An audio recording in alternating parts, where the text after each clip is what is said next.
नमस्कार शेतकरी मित्रांनो, आम्ही संगमनेरकर यूट्यूब चॅनलमध्ये तुम्हा सर्वांचं मनपूर्वक स्वागत। तर शेतकरी मित्रांनो, आता महाराष्ट्रातील शेतकरी बांधवांसाठी एक महत्त्वपूर्ण अशी बातमी समोर आलेली आहे। तर राज्यातील खरीप हंगामाच्या पीक विम्याची प्रतीक्षा करणाऱ्या शेतकऱ्यांना आता दिलासा मिळणार आहे। तर शेतकरी मित्रांनो, विशेषतः छत्रपती संभाजीनगर जिल्ह्यातील सोयगाव तालुक्यातील शेतकऱ्यांसाठी ही बातमी अत्यंत महत्त्वपूर्ण अशी ठरणार आहे। तर 1 ऑक्टोबर पासून राज्यातील 22,524 शेतकरी बांधवांच्या बँक खात्यांमध्ये पीक विम्याची रक्कम ही जमा होणार असल्याचं सांगितलं आहे किंवा समोर आलं आहे।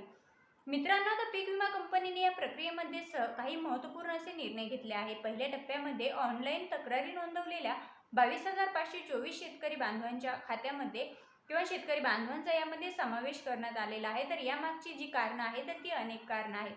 त्यामध्ये पहिलं जे आहे ते म्हणजे नुकसानीच्या ऑनलाईन तक्रारींची योग्य पडताळणी करण्यात आली आहे। प्रत्येक तक्रारींचं मूल्यांकन करून त्यांची वैधता तपासण्यात आली आहे आणि शेतकऱ्यांनी दिलेल्या माहितीची सत्यता पडताळून देखील पाहण्यात आलेली आहे।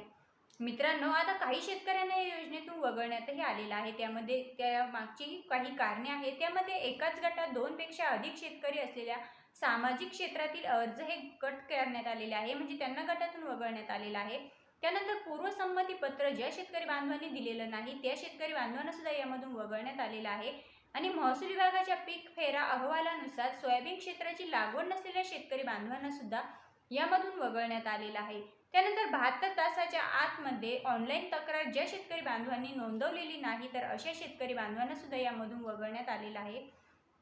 मित्रांनो, आता ऑफलाईन अर्जाबाबत महत्त्वाची बातमी आहे, म्हणजे माहिती आहे ती म्हणजे ऑफलाईन पद्धतीने अर्ज केलेल्या शेतकऱ्यांसाठी विशेष सूचनाही देण्यात आलेल्या आहेत।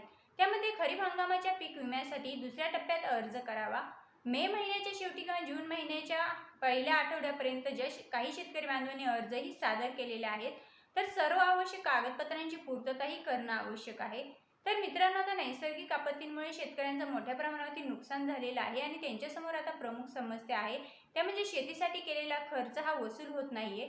आर्थिक संकटात सापडलेले शेतकरी पीक विमा नुकसान भरपाईची प्रतीक्षा करत आहे। तर या परिस्थितीमध्ये आता जिल्हा प्रशासनाने 100% पीक विमा नुकसान भरपाई देण्याची घोषणा केली आहे। तर ही घोषणा शेतकऱ्यांना दिलासा देणारी आहे असली तरी प्रत्यक्षात ही मदत कधी मिळेल याकडे सर्वांचे लक्ष लागलं आहे।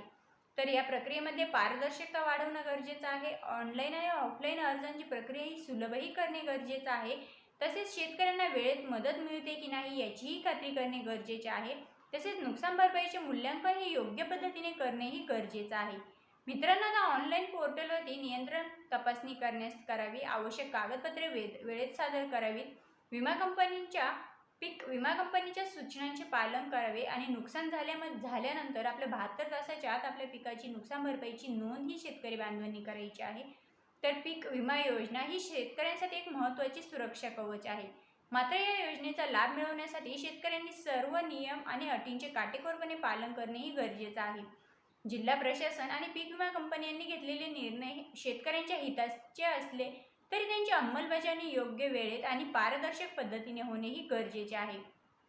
मित्रांनो, आता शेतकऱ्यांना त्यांच्या कष्टाचे योग्य मूल्य मिळणे आणि नैसर्गिक आपत्तीमुळे होणाऱ्या नुकसानीची भरपाई वेळेत मिळणे हे या योजनेचं अत्यंत महत्त्वाचं कारण आहे। यासाठी सर्व संबंधित यंत्रणांनी एकत्र येऊन काम करणे ही गरजेचं आहे। तर शेतकरी मित्रांनो, ही होती आजची महत्त्वपूर्ण अशी अपडेट। पुन्हा भेटूया अशाच नवनवीन आणि महत्त्वपूर्ण अपडेटसोबत। आणि हो मित्रांनो, त्याआधी आपल्या चॅनलवरती जर तुम्ही नवीनच असाल तर आपल्या यूट्यूब चॅनलला नक्की सबस्क्राईब करा, जेणेकरून शेती संबंधित असेच नवनवीन अपडेट आम्ही तुम्हा सर्वांकरिता घेऊन येत असतो। पुन्हा भेटूया, तोपर्यंत जय हिंद, जय महाराष्ट्र।